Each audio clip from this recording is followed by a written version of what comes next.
I will let John introduce the other members of the panel and take it from here. But as before, we will have questions and answers. John will call on them, and we'll go from there. So, John, take it away. Well, good morning. As one of the previous speakers mentioned, all over Michigan, basketball season is over. So it must be baseball season today. Another sign of spring. So today we're going to focus in this panel on investing. We're going to follow the theme of invest, modernize, and educate today. And we're going to focus on investing in energy productivity. And so just to lay a little bit of groundwork, the governor asked Steve McCall and I to do some work during 2013, spend our year investigating energy efficiency and gather some facts, data, reports, etc., along with a few other topics. But one thing we looked at was the 2008 law that set the stage for everything we do today in Michigan and at the Commission. We're implementing the law of 2008 today, where we set up energy efficiency targets. And one of the things we discovered was that we have met or exceeded our energy efficiency targets on both the electric and the gas side, beginning with 2009. One of the goals was to defer the need for new generation, and it seems like we have been successful in doing that. We found that what we've done so far for minimizing energy waste has been cost effective. We're pleased with the benefits customers have achieved. And we've also looked ahead at what's achievable potentially in the future. And we found that there is a lot more that Michigan can do. It looks like through 2025, which is what we'd like to target for the future in terms of a time frame. Let's look at the next 10 years. And so we're focused on that, and the studies that were done support the notion that there's a lot more out there that Michigan can do. So today we have 4 panelists that are going to provide us with their insights, and I'll just briefly give you a snapshot of each panelist's background and then turn it over to Patty, who's our first panelist. But just so you have a little bit of an idea, you can read more about this in the program, but just so you have an idea of each person's background. Patty Poppe is the Vice President of Customer Experience, Rates, and Regulation for Consumers Energy. She's responsible for overall customer experience and satisfaction, and also responsible for the areas of budget planning, rates, regulation, and the company's relationship with the Michigan Public Service Commission. Our next panelist, Valerie Brader, is the Deputy Legal Counsel and Senior Policy Advisor to Governor Rick Snyder. Previously, she was a partner at Bodman PLC, practicing primarily environmental and corporate law with a specialization in assisting new or expanding businesses. Then we'll move to Peter Gudritz, who serves as the Northeast Government Affairs and Community Engagement Leader for Dow Chemical, where he leads development and execution of regional strategies that support priorities through collaboration, community outreach, and building stakeholder relationships. I'll be particularly interested in Peter's comments because not only are they a large energy customer, but they also produce products that are widely used in customers taking energy efficiency measures. Prior to that, he was the lead public policy manager, developing policy strategies focusing on energy and environmental policy. And then finally, Chuck Hadden comes to us from the Michigan Manufacturers Association, where he's President and Chief Executive Officer. He has over 15 years of experience with this nearly 3,000 member association, and he previously served as the Public Policy Officer and lead lobbyist representing manufacturers before the legislature and state agencies on a broad range of issues. So with that, let's get to our distinguished panelists, and let's start with Patty Poppe. Thank you, Chairman. Well, it's great to be here today, and you know, I can't help but wonder what all of you are wondering about what the utility thinks about all of this.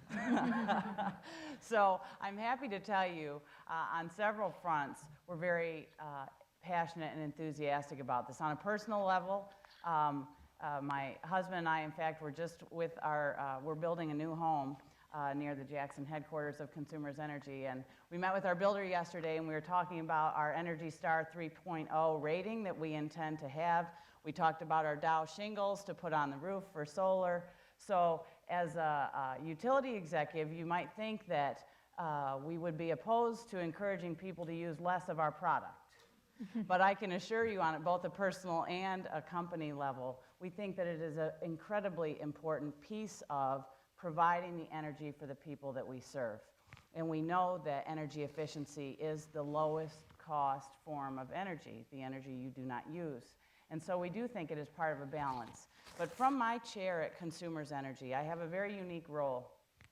I'm responsible from the whole spectrum. When you hear customer experience, you might not know what that means. I'll just give you a little window into my universe. It includes our customers serving our customers who are most vulnerable, including I am responsible for revenue operations, which is the team of people who actually do the shutoffs for people who cannot afford to pay. I am responsible for our billing, our customer service. You know, our customer service agents take calls from customers all over the state every day, over 30,000 calls, 12 million a year. So we get a good voice from our customers. We have a daily survey from our customers about how they're feeling about key issues. All the way through to our energy efficiency programs. I'm responsible for our energy efficiency team. And on the most furthest spectrum, I'm responsible for our smart energy and our smart grid technology. And then the utility budget and our rates and regulatory affairs. So as you can imagine, I have what I would describe as a balanced view of the different stakeholders in this conversation. And you know, some people, and in fact we heard this morning, who could be opposed to energy efficiency? Well, I know a few people who might be opposed to energy efficiency. And so as we have the conversation about energy productivity, I love the transition from just using less to actually enabling the productivity and more productivity from our economy as a result of energy efficiency. And so we have an opportunity to see that. And so as I think about, you know, our most vulnerable customers all the way through to our investors, you know, the shareholders of Consumers Energy who have loaned money to the people of Michigan through Consumers Energy to build the highly capital-intensive infrastructure required to deliver energy, all of those stakeholders do want to have a voice in what the energy policy for Michigan is. And the great news is, for Michigan, we are at a unique point in time where we have an opportunity to shape the future policy in an incredible, positive way, including energy efficiency as a critical element, but also looking at the fact for the first time in my lifetime, we really show shortfall in capacity.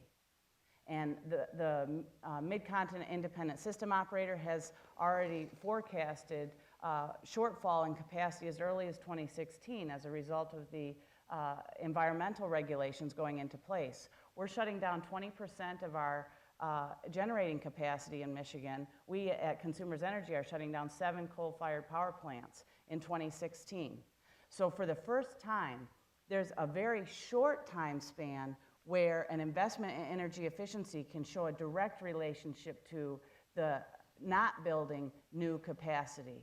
So there is a real opportunity at this time to look at that. But I'd like to paint one picture, take it one step further, because often when we talk about energy efficiency, we talk about that relationship between not investing in new power capacity. But what if it, building on this productivity idea, actually helps businesses be more successful and grow their businesses and add more jobs and bring more people to the state? That's where we see the real home run, and there's actually an opportunity in time. And I'll just paint a quick picture for you on that and then hand it over to Valerie. We have an offering today for some of our largest industrial customers called on-site energy engineers. And those on-site energy engineers work with those companies to manage their energy efficiency programs and manage their energy control systems, and they pay for themselves every year, those on-site energy engineers. But not all customers can afford that kind of investment in a full-time person to do energy management. Well, with low-cost wireless sensor technology, with the ability to access data analytics and remote data analysis, we can imagine a future where we can provide a virtual energy engineering service to our large business customers and our small local grocery store, for example. So imagine you're a grocery store owner of a local grocery store, and I can tell you from afar that, hey, your motor's running hot on aisle 7 in the freezer section. You might want to go check that out. Now that grocery store owner isn't just saving the incremental kilowatts of his motor running hot, he's going to save a freezer full of food. Now his business is more productive. Now we've enabled him to have, on a razor-thin margin business, just a little bit safer, more reliable margins. Now currently our investment strategy for the utility doesn't facilitate us charging for that service. But what if we did? And what if we shared in those savings and those benefits? Now I'm properly incentivized to support my business customers in growing their business. And I think there's a really unique opportunity right now as we're designing our energy policy of the future to think holistically, end to end. And I worked for a guy, he wasn't the best boss I ever had for sure, but he did teach me one smart thing. He said, I've been in operations most of my career, and I was running some assembly operations for General Motors at the time, and I was going full force on safety, because who can disagree with safety? Like, safety is the most important thing, and I was headlong, going full speed ahead on improving safety at our plant, and he said, whoa, whoa, Patty, now hang on. You might be right, but you may not be effective with this approach.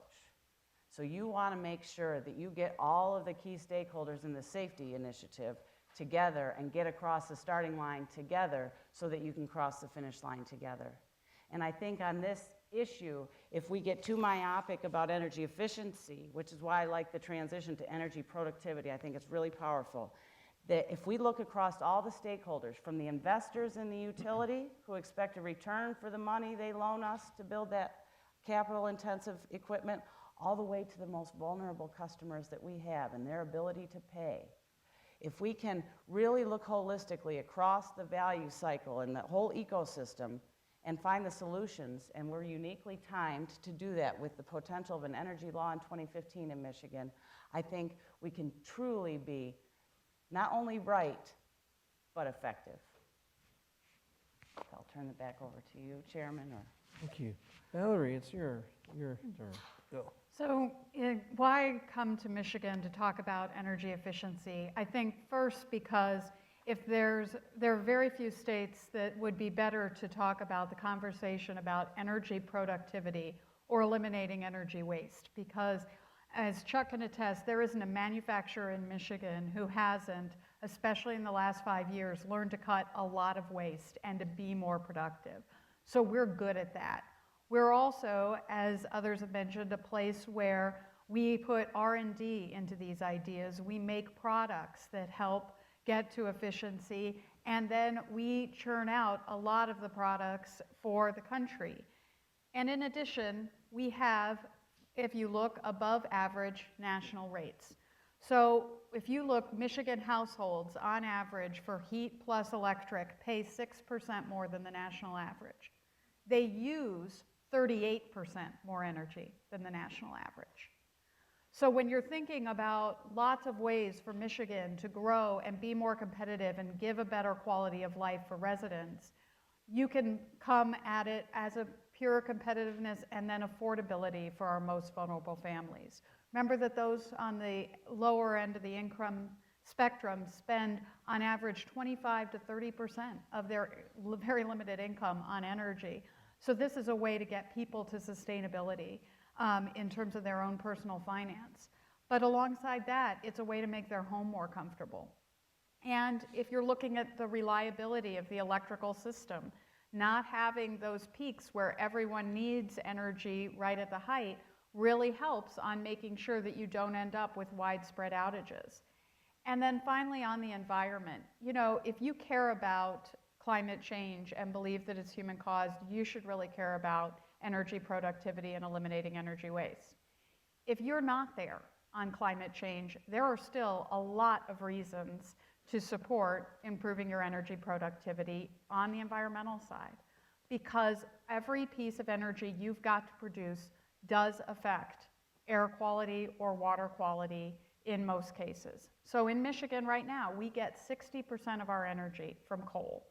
Now that's a source that has served us well for cost effectiveness for a long time, but with new environmental regulations and a recognition of some of the damage that that can do, though that's not becoming true for our future. So coal puts mercury into the air and in some cases when not well controlled into the water. Well, here in Michigan, if you're a pregnant woman, the first thing they tell you is don't eat the fish. I mean, so whether you're, you know, where you are on climate change doesn't matter so much. Let's take it back to, wouldn't it be great if everyone in Michigan could eat the fish they caught out of the river? The other thing here in Michigan is we really care about our Great Lakes. Obviously, we're surrounded by them, and across all elements of Michigan, north, south, regardless of political persuasion, we really care. Well, what else do you see from fossil fuels? You see the producers of acid rain, NOx and SOx for the folks who are into the, you know, talking about the environmental lingo in that way. But really, if we're talking about how do we keep the Great Lakes healthy, that's again something where you get to meet someone who's for acid rain. And then finally, particulate matter, the little bits of dirt in the air, basically, that are linked to asthma and heart disease and lung disease. That really our energy impacts. So when you're seeing people say, hey, you know, energy impacts air quality, I think that's an important connection to be able to make. Now, what makes sure that you don't have to burn that fuel? What makes sure that you don't have those spikes that cause you to turn something on? That comes all the way back to energy productivity and eliminating the waste that we have where we're spending more on energy than it would cost us to not use the energy. So we'd be better off in all those ways.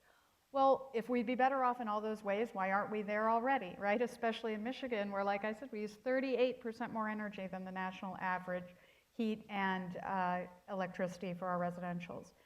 Well, we've tried a lot of different things to overcome some of those hurdles, and I think for me what we've seen is it's the PS of energy. You need partners and you need simplicity. And I'll say more about that, but here in Michigan we do have utility programs where there's a mandated reduction, and our utilities have exceeded that. So we have those programs, and you've heard you know, nearly $4 for every dollar spent in savings there. You'll hear more today about a program called Michigan Saves, which has really leveraged a lot of dollars to help get over that hurdle of getting started in terms of making loans easier to get, but also really doing a fabulous job of pulling together many partners. We're here in Ann Arbor, which has been absolutely the state leader on a type of financing called PACE, where you essentially can put the costs of clean energy and eliminating energy waste improvements onto the property tax bill, so that you know, even if you're selling the building, you know, or you're thinking I may only be here for a few years, it still makes sense to do because the benefits and the costs travel with the building. And we've seen the state fund its own improvements, 25% less energy usage than we had not that long ago, and we've seen self-financing by some of our companies. But we continue to see obstacles because especially the energy efficiency that's associated with better insulation or things that aren't just changing a light bulb or changing an appliance take longer to pay back. They're still a very good investment. But especially with capital being so tight for many of our manufacturers and for many of our homeowners, they're not out asking, are there ways I could spend more money right now? Even if it will pay back. And so trying to overcome that hurdle is really something that we need to be thinking about if what we want to do is eliminate energy waste.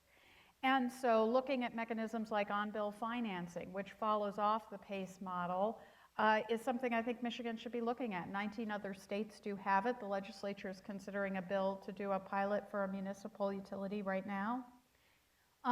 And there are other innovative ways we have to think about the way we incentivize both our utilities and other businesses so that when there's a business to be more competitive across state lines, needs to make that investment and cannot do it, that we're matching our incentives and making sure that everyone can benefit from solving that problem. But getting back to the two things I think we've learned, that PS, partners and simplicity, to really get people to go ahead and make that investment, you need good partners. You need a partner who provides capital. You need a good partnership with contractors or engineers or others who really understand physically what can be done, what it takes to get there, and how to make sure it doesn't interfere too much with your life or your business such that you won't want to do it. And you need to have uptake partners, people who are good at identifying what the obstacles are and thinking through how you can broaden the number of people that want to participate or the number of businesses that want to participate. And that goes to the S, which is simplicity. And again, you'll hear more about this, I hope, later today, but in looking especially at a small commercial sector like grocery stores, Michigan Saves launched a great program and then had trouble getting enough uptake after those first people who bite. And the answer that they found was, if you made it simpler, if you said, look, here's 4 things you can do, just these 4 things, and we think it will save you this much, a lot more people wanted to participate. And often, once you came your foot in the door, they discovered things 5 and 6 that also made sense. But when it was a big, huge thing that might contain too many things, that's too much to tackle. 4 things, people do that. So as we're thinking about how you eliminate energy waste, how we become more productive, obviously the more tools you have for affordability is key, but you have to remember that PS, having partners and making it simple. Great. Well, thanks for having me. It's great to be here, not just because this is a topic that Dow spends a lot of time on, thinks a lot about, but just from a personal level, being a Michigan grad, it's always great to get back to Ann Arbor, particularly after last night. It's great to be around some folks that we can commiserate a little bit. But I want to give just a brief background on Dow, a little bit of our history, talk about why this is an issue that we care so much about. And then, as was mentioned, talk a little bit about how we approach it from both sides, both from our operations, but also then from the product side. So Dow at our core is a science and technology company, and we really spend a lot of time focusing on innovative products that will help solve the world's toughest challenges. We have products spanning specialty chemicals, advanced materials, agri-sciences, plastics businesses. We have about 6,000 products that are manufactured at over 200 sites in 36 countries. We have about 53,000 employees worldwide.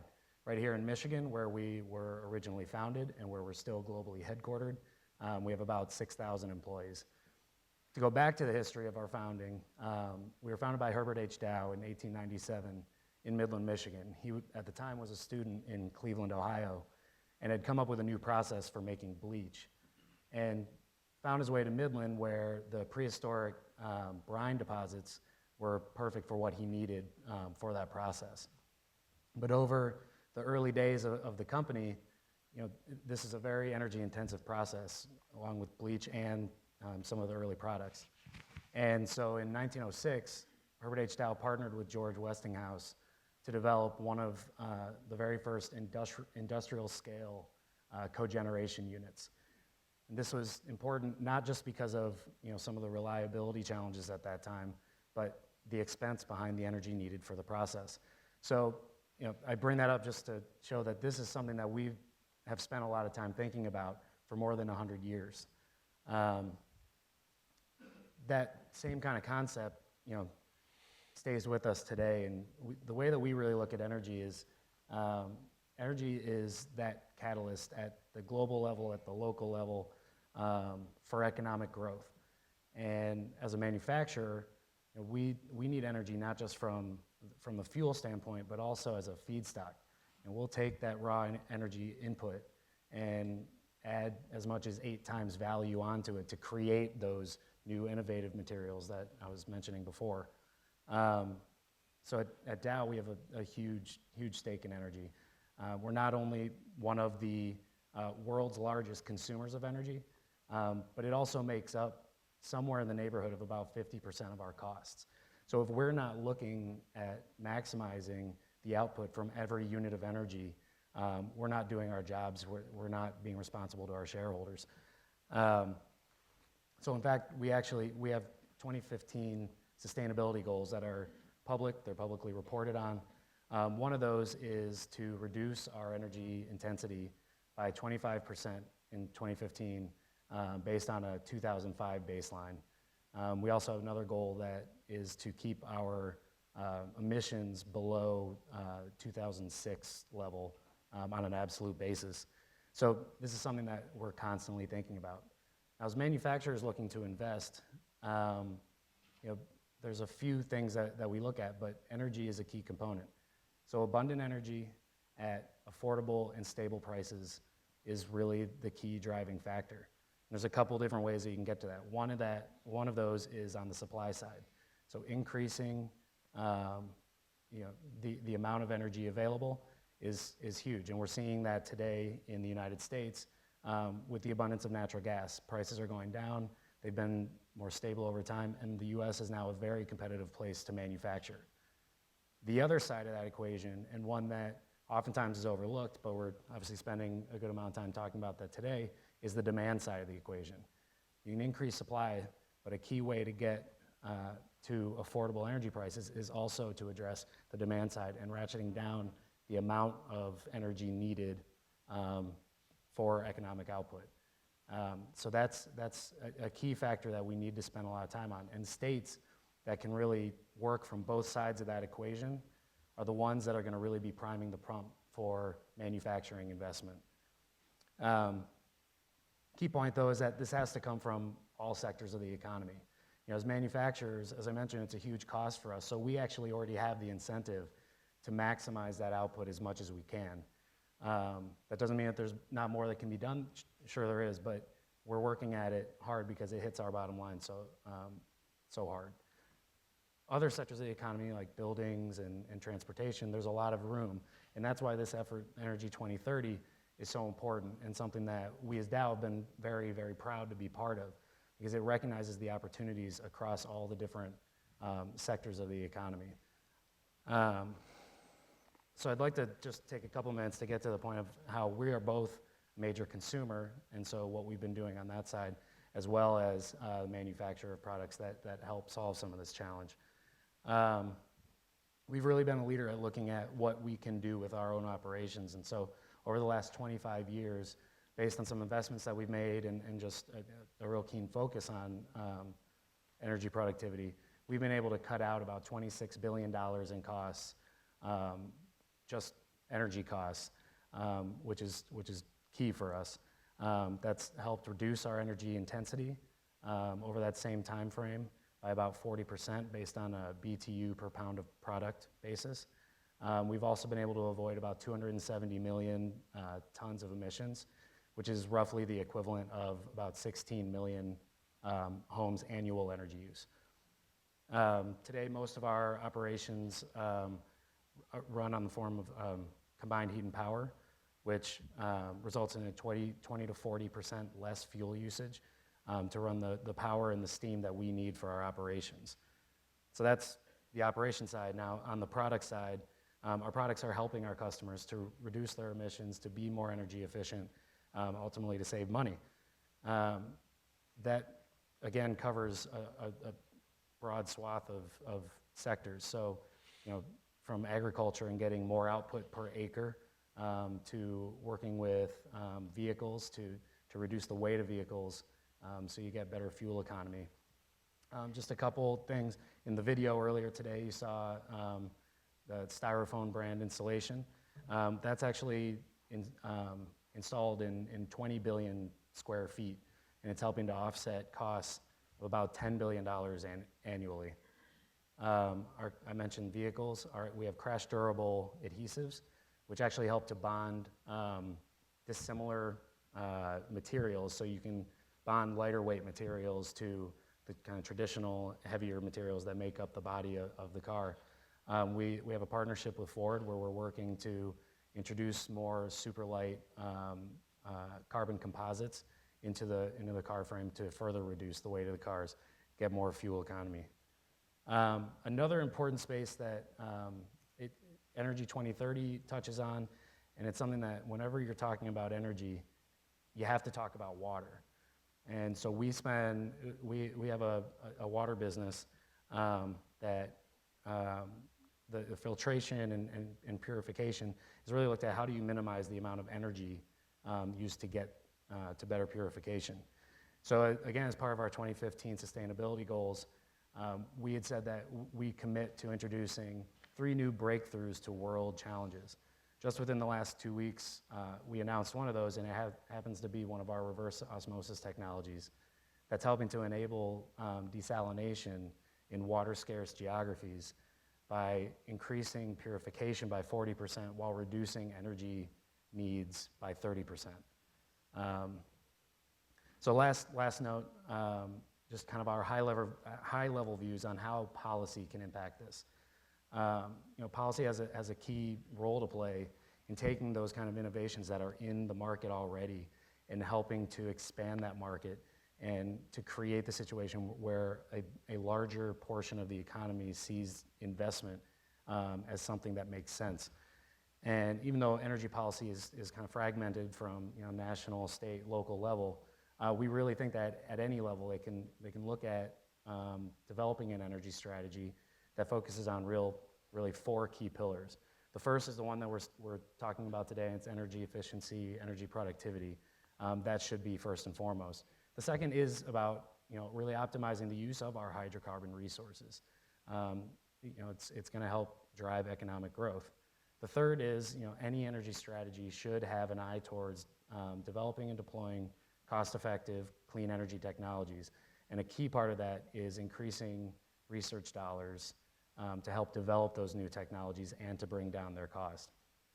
Lastly, as you bring all of those together, we really see the opportunity to be able to de-link economic growth from emissions growth, and that's what is central to this Energy 2030 plan. So with that, we really think you're going to see your energy resources being used for the highest economic growth. You're going to see cost affordable, clean technologies at scale. You'll be able to see manufacturing investment and the job creation that comes along with that. And with all of that, we really think that, as everybody in this room cares about today, that can help position Michigan to be really the energy leader that it needs to be. So, thanks. Ditto. Well, first of all, I'm really, I love your story. I mean, I love the way Dow started and the stories. We have hundreds of those stories around the state that are like that and have gone worldwide. I think we became very energy conscious and very energy efficient back in 2008 when we were not running much. And that hurt everybody. But I have to tell you now that manufacturing in Michigan is back and is driving the force of improvement and is driving the force of creativity and is the largest sector of our economy and continues and will always be probably from what I can see. I think manufacturing is in our DNA here in Michigan, and so we have to get better at it if we're going to be a state and keep doing that. What you just heard, I think, is exactly what you're hearing from a lot of my members out there right now. They are leading the path in becoming efficient. And I think that it's going to continue in some ways that people haven't thought about very much. And I haven't heard yet, so I'm going to try to add something else to the panel. Recently, in fact, just last Friday, Governor Snyder signed a personal property tax law that will change the way people buy their equipment, basically. They will not be taxed on it over and over again. Some of the things that are holding us back in energy efficiency is old equipment. And so now we have a chance in Michigan, and I think a good opportunity to put those sensors in or do some of those things at the same time to really make that investment to make the next steps. I think almost all my members have changed their light bulbs, have done that kind of work. I mean, that was the easy stuff. That was the low-hanging fruit. They know they have 30-year-old machines that are not as efficient they could be. They'd love to replace them, but if they replace them, they're going to start paying a tax on them over and over and over again, and it never goes away. Thanks to Governor Snyder, that changed, and that will be permanent if we get a yes vote in August from the public at the primary. So we think that's a change that needs to be talked about more, because it gives us a chance to really upgrade our machinery and equipment and become more efficient. And encourage us to become more efficient, because we don't have that equipment tax being on us all the time.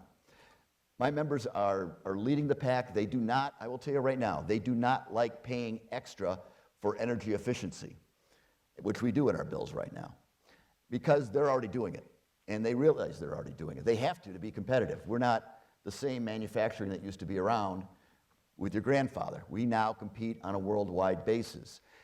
60, and that's true with all my members. I know you probably heard of Dow and General Motors and Ford and Whirlpool and Masco and Dow Corning and all the people that were here today. They're doing that. But 80% of my members are less than 100 employees. 65% of them are still family owned. So it still is a family-run business, and they don't have that capital to make those investments unless they have some encouragement. I think this personal property tax gives them some of that encouragement. And maybe at the same time we do some of those energy sensors. I think that's a great idea, a twofer almost, because we're going to get new equipment. Let's put them in at the same time. And they'll take a call and say, yeah, okay, let me go check that out. That saves them. I think we could become great partners with our energy companies, though we already are, quite frankly. I think those ideas are the ideas that we really got to move forward on, and that could really help us here in Michigan and continue to help us grow. I think the tax that we pay right now on our energy bills, on manufacturers' pay, is something we don't like, but we realize a long term it had to happen. We're going to revisit it come 15, talk a little bit more, because it's not benefiting us. It's benefiting. The real gain is in residential and commercial at this point. The gain is not in manufacturing per se. The other thing I think we need to look long and hard at is changes that are being talked about in the legislature right now that would open up choice of electrical companies to employers, manufacturers, anybody, restaurants, anybody could choose their electric company. I think, in my opinion, that is going to hurt putting in new energy efficient plants and getting rid of the plants that we have now that are paid for, but yet at the same time are not as efficient as they could be. If you put choice out there, who's going to build those? You need a bank of customers to build those new facilities. And I worry about that happening for the cost of the money that people think they could save if they go that way. I think many of my members, and I think you heard it earlier, can use their energy efficiency to the best of knowledge. They have, some of them, Dow's a good example, have energy managers on site all the time. They can do it. Many of my members do not and could not. They'd love to partner with the utility that tells them, hey, go check this looks bad. And if we're partnering with them that way, we're also partnering with them to say, okay, we're going to go and add a third shift. Is that a good idea? How does that work? And because many of my members could add a third shift right now if they had the talent, and they don't have the talent to do it right now. So I think that's good for jobs, that's good for Michigan, that's good for Michigan's tax base as it goes forward. So I think as we look at this as a whole, and as I look at it from our association standpoint, I very much are one of the largest sectors of buying energy. We're a third of the whole buying situation in the state, commercial and residential being the other large parts. So we're a third of it. And we buy a lot, but we also are the solutions. And it's not just Dow that's a solution. There's solutions out there all over the place with what Masco is doing, with what Dow is doing, with what Whirlpool is doing. You may not have heard of this company, but it's a perfect example of a solution that's coming down the pike. There's a company over, it's a pretty good, Gentech, pretty big company over in Holland. You probably haven't heard about it, but they recently made a purchase. They are your rear view mirror. So every rearview mirror that goes into a car that has a camera up here or has a directional system up here or whatever it is, they are those people. That's high tech. They are the ones that produce that. They just bought a company that does security for homes because they want to put it in the car. And so you can regulate your utility, you can regulate your heat, you can unlock the doors, you can turn on the lights. They're going to be doing that, and that's going to be energy efficient and when they start doing that. Those are the kind of innovative changes that my members are making right now that will continue to keep us very moving forward and keep us very efficient as we go down the pike. Thank you, John. Okay, well, thank you, panelists, for those insights. We're going to go to questions now, and I'd like to give the first opportunity to my fellow commissioners, Commissioner Talberg and Commissioner White. And it looks like Commissioner Talberg's ready with the first question. Thank you. This was a great panel. I really enjoyed the discussion. The Energy 2030 report talks about a role for government in encouraging financing, R&D, and incentives for deploying new technologies and promoting energy efficiency within the government building stock. Another role that states in particular have played is to encourage or require utilities to invest in energy efficiency. This was put in place in Michigan in 2008. Now many states are starting to sort of look at the policies, step back. Michigan went through a year of review to take stock in our programs. But some other states have moved forward with repealing such laws, such as Indiana recently as of last week. And at least how it was sort of played in the media, they cited kind of the pressure from industrial customers for immediate rate relief as justification to eliminate these types of programs.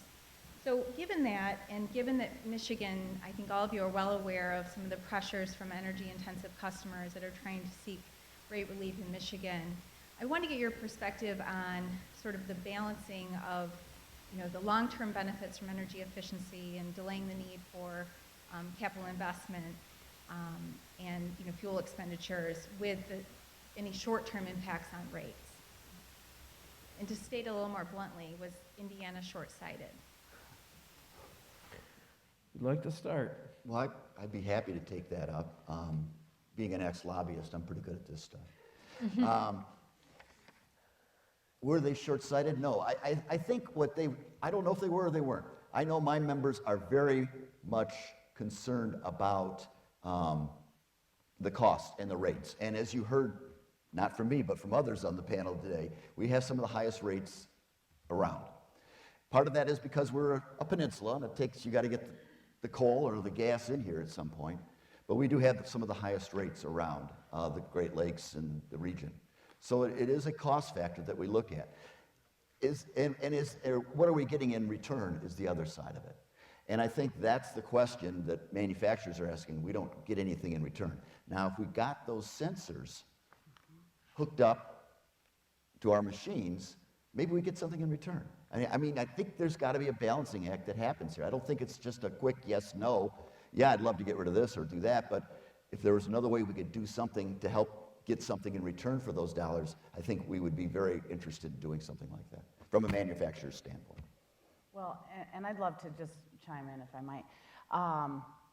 We talk about this idea of there's certainly regulatory solutions to the industrial rates and making them continually more competitive. It is a decision, it's a policy decision around making Michigan a great place for energy-intensive companies to come and do work and add jobs, et cetera. That's the policy piece of the discussion, and we're actively working on that, and I think we're in a great position to make some real improvements there.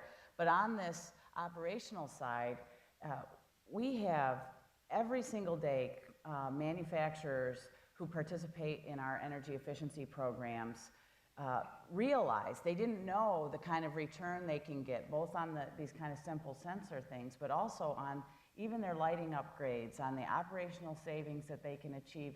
They sometimes just don't know. If your specialty is making powertrain equipment, you're not going to be, well, maybe powertrain people would be, that might be a bad example. If your specialty one. is making, door handles, you're not going to be an energy expert. And so if we can leverage our expertise to help these businesses, there's often things that we save for customers and have an immediate 1 to 2 year payback. The grocery stores, I think, are also a good example that they often can do lighting upgrades that they haven't done yet. There's lots of potential that hasn't been yet achieved, and we saw that in our potential study. There's still opportunities for all of the business customers, from our highest energy intensive customers through to our commercial customers, to reduce their use and grow their business. And so we really think that there are more things that we can do with that, both on the rate base, but also on the productivity of their energy usage, which we think is very exciting. I'd like to take a crack at that too. I think, you heard this program started in 2008. I don't think anyone's arguing we got it perfectly right the first time. And it is incumbent on government, when we're looking at those policies, to make sure they show value. But what I hear from businesses over and over is, these rates are eating into my ability to make investments. Well, that says to me, we should be looking at on-bill financing, because if that's what's limiting your ability to become more competitive, what if in the money you're already paying, I can help get you farther on the road to competitiveness? What if we can design the program to get you the type of sensors that really end up driving the operational side of your business, as well as helping to control costs? And finally, in Michigan, as Patty mentioned, we have a generation fleet that is going to have big chunks of it get replaced. Most of our coal plants today qualify for membership in AARP. There are a couple that could still make a 40 under 40 list. But these plants have served us well. But we have been riding on investments made a long time ago. And if we're about to make a whole nother set of investments, then I think it would be short-sighted not to say, if I can not build something, it is so much cheaper. It is to such benefit for every one of my ratepayers, industrial, commercial, residential, that maybe what we need to be doing is thinking, is our policy driving us toward those decisions where you see the big dollar savings? So I think if you're just talking about what we did in 2008, I don't think anyone's here arguing it's perfect. But was it driving towards something that could really make Michigan a lot more competitive? Yes, it is and was. And so how do we make it competitive for tomorrow and learn from things that can be better done to deliver that value to all of the ratepayers? And one last final point, just an interesting fact. We got a lot of pressure on the natural gas energy efficiency programs from our large transportation customers. They said, we want to opt out of this natural gas energy efficiency program. So we said, okay, all right, we'll make a compromise. And we enabled them to opt out. No one has opted out. So, we think that there's resistance. But when you put the money on the table and they realize that they can participate in these incentives, and they can leverage the incentives to help offset the capital investment required and have a return, once they really actually tune into the program, they're less resistant to the program. And so I think there's definitely two sides of the story. Okay, let's go to Commissioner White. Yes, thank you very much. Greg White, Commissioner with the Public Service Commission. First of all, I want to thank the Alliance to Save Energy and the Herb Institute for putting this on. Outstanding panel, outstanding discussion, and the sponsors as well. And I'll be honest, I'm not sure where to start. I'm going to try to figure out a question here, but we've talked about so many different things. As my colleague mentioned, the balancing, which is so important to the investment, where we've talked about the efficiency and the impact on regulations, the infrastructure investments, which are one of the things that keeps me up at night, the use of partnerships, public-private, supply side, demand side. Let me just ask a real simple question. As we are examining the impacts of what happened in 2008, the laws that were passed, and we're looking at going forward, and I commend the governor tremendously for his vision to set the stage for a future energy policy. What, in your view, is the appropriate role of government in this? A lot of pushback on what we call mandates, but there seems to be a sense that there are standards out there, which to me a standard is a mandate with a little prettier name. You know, what is the appropriate role? Is it in ensuring that there's investment in the new technologies? Is it ensuring that there's adequate capital being invested in these technologies? So I'd just like to offer that relatively simple question after a complex setup. What is the appropriate role of government going forward in investing in energy productivity? Well, I guess I'll start. Yeah. I think that, you know, being government is about fundamentally customer service, serving all the people of Michigan who are our customers. And if we've got a way where working together we can improve our affordability, our reliability, our environment, and we also know that regardless of what the future holds, something is a good idea to do, then the role of government is to facilitate getting there, because that's where your customers want you to get. And you point to something where we then immediately default to, so what's the tool? Is it a mandate? Is it a standard? Is it a incentive program? Is it, you know, designed in different ways for different customers? And that's the important discussion that we need to have in Michigan. But I think fundamentally what we need to remember is what we're trying to do is design a policy to get to that outcome, and whatever way you do it that's most effective should be what we line up to do. So if it's most effective to do incentives, that's what we should be doing. If it's most effective to, you know, pay people to do something, or if it's more effective to mandate it, in terms of what is lowest cost, what gets the customer what they're looking for, which is energy that is affordable, that is reliable, that does protect the environment no matter what the future is. We have the opportunity to get a no regrets policy, and the role of government should be to put into place whatever solution gets there, and stop starting with an argument about the solution and begin and focus on the goal we're trying to get to, so that when you start to have those debates about how you get there, you're asking the question, does that get me to my goal? Or are you asking the question, you know, do I like this sort of thing? And I think the answer is, let's all focus on that goal and then figure out the best way to get there. And it's government's job to help us figure out what the best way is to get there.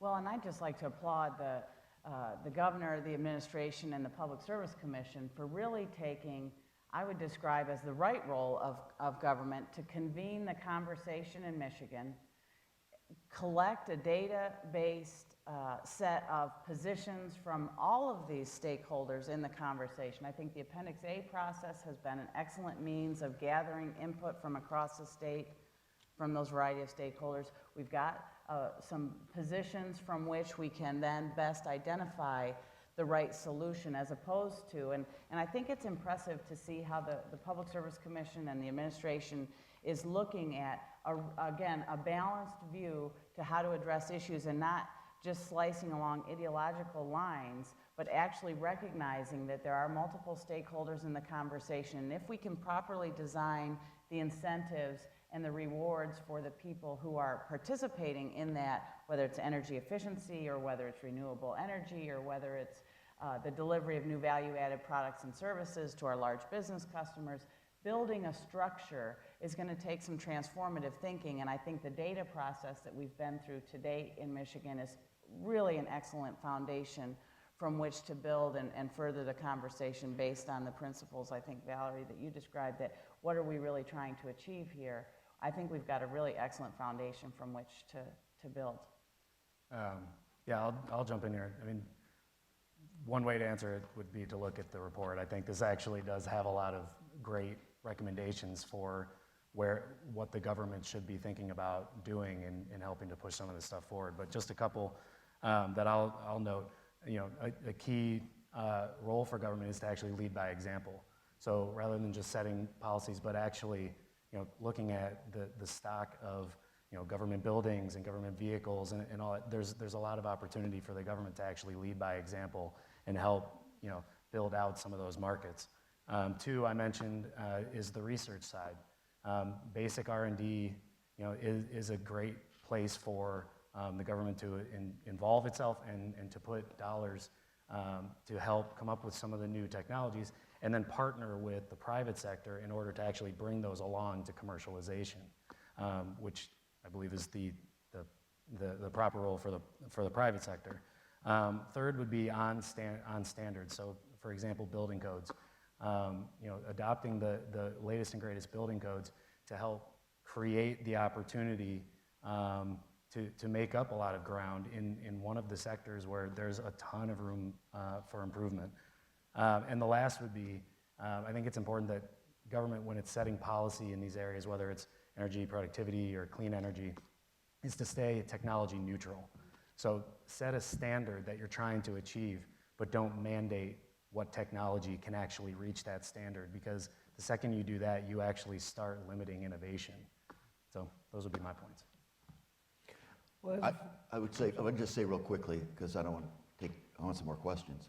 I think government's role is to look at the big picture and then help, and I think they're doing that with the report. I think you're right about that. So that you look at the big picture and then help incentivize people to get there. Okay, let's go to the next question. Well, this might be a good follow-on to that. I'm Jane Vogel.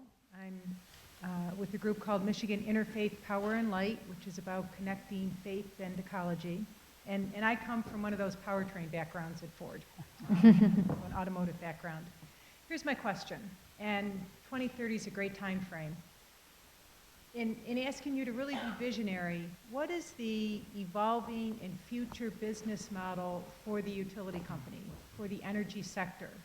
With all the changes on both the demand and the supply side, with the trend and potential growth in a decentralized generation, decentralized, all of the above approach to energy efficiency, what do you hope to see from a commission point of view, utility, government, business? What's your hope for the utility sector business model and business equation in a 2030 timeframe? Well, that is the million-dollar question. I'm sure my guys at the ranch are like, oh my God, what's she going to say? But here's what I would say about that. I think the reality, and people call it the utility death spiral, right? That if you have more energy efficiency and you have more distributed generation, what is going to happen to these big investors with this capital-intensive infrastructure that traditionally has been rewarded for making those long-term capital investments? We have access to the capital markets based on our financial performance. Therefore, we are able to, on behalf of the people of Michigan, invest in that infrastructure. So as the denominator shrinks, what happens? And this is where I think it's going to take some transformative thinking, and I think this opportunity with the new energy law can create a potential of enabling a different kind of investment in, the short answer, and I know my CFO right now would say, Patty, all you have to say is decoupling.